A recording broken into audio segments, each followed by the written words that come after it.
شما هر روز بخشی از هورمون مردانه‌تون رو از دست میدین و بدترین بخش اینه که حتی متوجهش نمیشین. مطالعات نشون دادن سطح این هورمون حیاتی هر سال حدود 1% کاهش پیدا میکنه.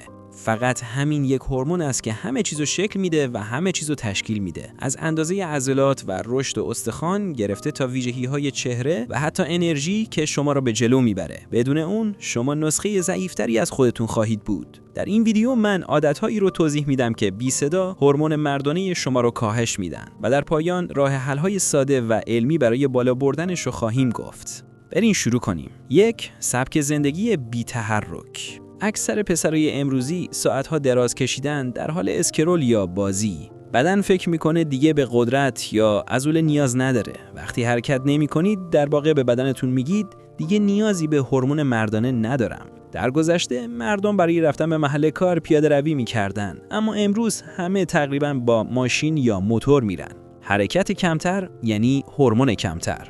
2. خودارضایی بیش از حد. ترشح مداوم دوپامین از پورن و خودارضایی مغز شما را در حالت انگیزه پایین نگه می‌داره. بدن دیگه برای ساخت عضله یا دنبال کردن هدف واقعی فشار نمیاره. در دم افسانه‌هایی مثل خودارضایی هورمون مردانه رو بالا میبره نیفتین. فقط نگاهی به زندگی کسانی بندازید که تو این چرخه گیر کردن. کنترل دست شماست. 3. گرما و دمای بالا.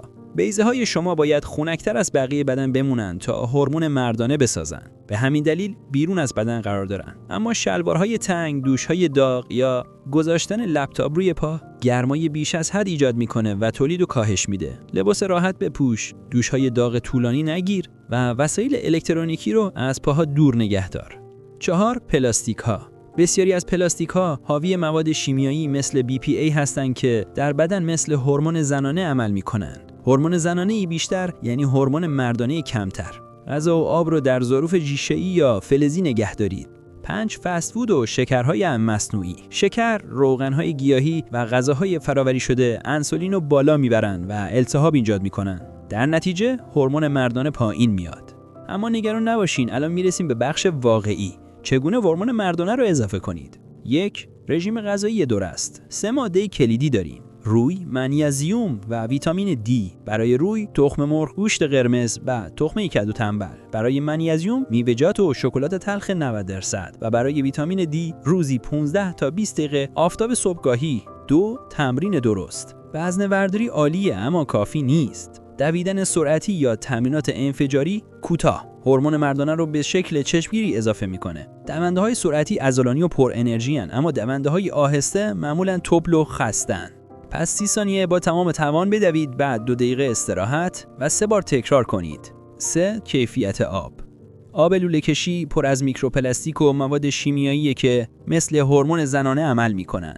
برای حفظ تعادل هورمونی از فیلتر آب یا آب معدنی رو در بطری شیشه‌ای بنوشین. 4. استرس. هورمون استرس یا کورتیزول بالا منابع بدن رو برای ساخت هورمون مردانه میدزده. برای پایین آوردنش ورزش کن، پیاده روی کن و یا مدیتیشن و تنفس عمیق انجام بدین. حتی یک تمرین قوی در باشگاه استرس رو تا 40% کم میکنه. 5. با هدف زندگی کن. اگه هدفی نداری بدنم انگیزه‌ای نداره. هر روز با مأموریتی بیدار شو، یادگیری، ساختن یا رشد. وقتی با هدف زندگی میکنی بدن با هورمون مردانه پاسخ میده.